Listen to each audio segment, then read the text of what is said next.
Hi guys, welcome back to our channel Indu Hari. ఈరోజు చాలా ట్రెడిషనల్గా కనపడుతున్నాను కదా. సో టుడే వ్లాగ్ వచ్చేసి అమ్మ నాకు సారె పెడుతుంది. ఇంట్రెస్ట్ ఉన్న వాళ్ళు చూడండి.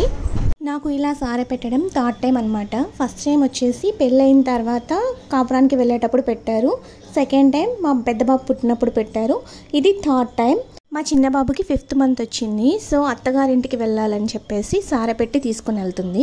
దీనికోసం ఒక 10 days ముందు నుంచే షాపింగ్ అంతా చేశాను. నాకు సారె పెట్టడం కోసం మా అమ్మమ్మ వచ్చింది ఊరి నుంచి. ఆమె అన్నీ రెడీ చేసింది దగ్గరుండి. ఇంకా వడి బియ్యము 5 మంది 9 లేదా 11 మంది పోయాలంట. దానికోసం మా అపార్ట్మెంట్లో ఉన్న చుట్టుపక్కల వాళ్ళని పిలిచారు. నాకైతే 2 sarees పెట్టాలి తీసుకోమన్నారు. బట్ నేను శారీస్ ఎక్కువ కట్టను కదా, అందుకని ఒక డ్రెస్ అండ్ ఒక శారీ తీసుకున్నాను. నేను కట్టుకున్న శారీ ఎలా ఉంటుందో కట్టుకుంటే అనుకున్నాను, ఎందుకంటే బ్లౌజ్ కొంచెం డామినేషన్ చేస్తుంది కదా. కానీ పర్ఫెక్ట్గా ఉంది. ఈ శారీ వచ్చేసి నేను గౌతమి బొటిక్స్లో తీసుకున్నాను. అక్కడ శారీస్ అన్నీ చాలా డిఫరెంట్గా ఉంటాయి. ఇంకా వడి బియ్యంలోకి కుంకుమ భరణ, కాటుక, అద్దం, బొమ్మ ఇలాంటి వస్తువులన్నీ చాలా వేశారు. కొబ్బరి గిన్నెలు, ఇంకా సలిపిండి వచ్చేసి అమ్మ ఇంట్లోనే తయారు చేసింది. ఫస్ట్ మా అమ్మమ్మ పోసింది, ఎందుకంటే ఆవిడ పెద్ద ఆవిడ కదా. తర్వాత అమ్మ పోసింది. ఇంక ఇలా మొత్తం 11 మంది పోసారు. వాళ్ళు వాళ్ళ ఇంటి నుంచి తీసుకొచ్చిన బియ్యము, జాకెట్ ముక్క పెట్టారు. ఇలా వడి బియ్యం పోస్తే మంచి జరుగుతుందని చెప్పి నమ్ముతారు. మనకి ఏదన్నా జరగని పని, కొంచెం లేట్ అవుతుంది అనుకున్న పనులు ఏమన్నా ఉన్నాయంటే ఇలా వడి బియ్యం పోపించుకుంటే జరుగుతాయి త్వరగా అని చెప్పి నమ్ముతారు. వడి బియ్యంలో ఉన్న ఐటమ్స్ ఇవన్నీ. అద్దం, దువ్వెన కూడా వేశారు.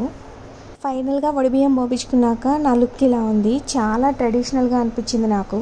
పిలిచిన వాళ్ళందరూ వచ్చారు. ఇంకా బయట వెయిట్ చేస్తున్నారు నాకు వడి బియ్యం పోయాలి అని చెప్పేసి. వాళ్ళందరూ వచ్చి వడి బియ్యం పోసాక అందరి దగ్గర ఆశీర్వాదం తీసుకున్నాను. చాలా మంచిగా అనిపించింది నాకు ఈరోజు.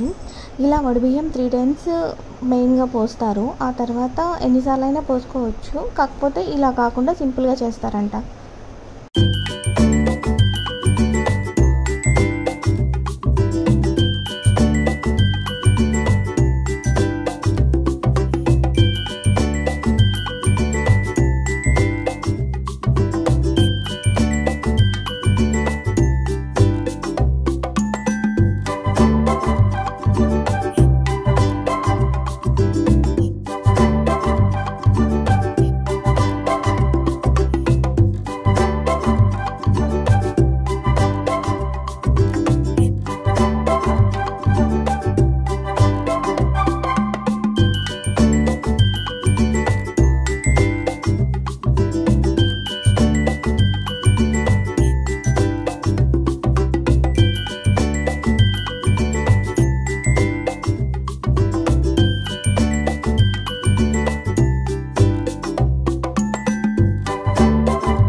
ఈ బుడ్డది మా పై ఇంట్లో ఉంటుంది.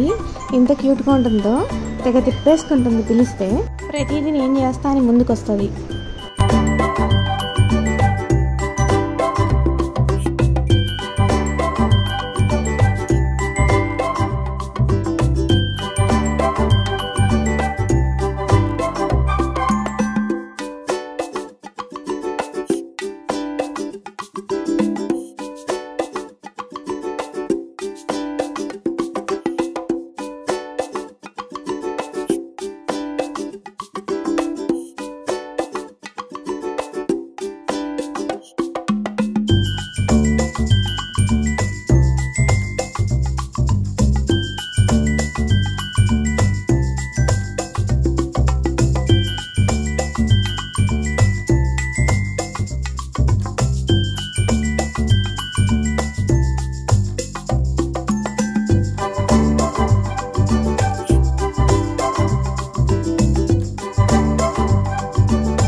అందరి దగ్గర ఆశీర్వాదం తీసుకున్నాను. 12కి లోపే బయటకు వచ్చేయాలంట. అందుకని గడపకి బొట్టు పెట్టేసి 12కి లోపే బయటకు వచ్చేసి కూర్చున్నాను. తర్వాత అమ్మ వాళ్ళన్నీ సర్దుకొని కిందికి వచ్చారు. అత్తయ్య వాళ్ళ ఇంటికి బయలుదేరిపోయాం. ఇది అత్తయ్య వాళ్ళ ఇంట్లో దిగిన పిక్.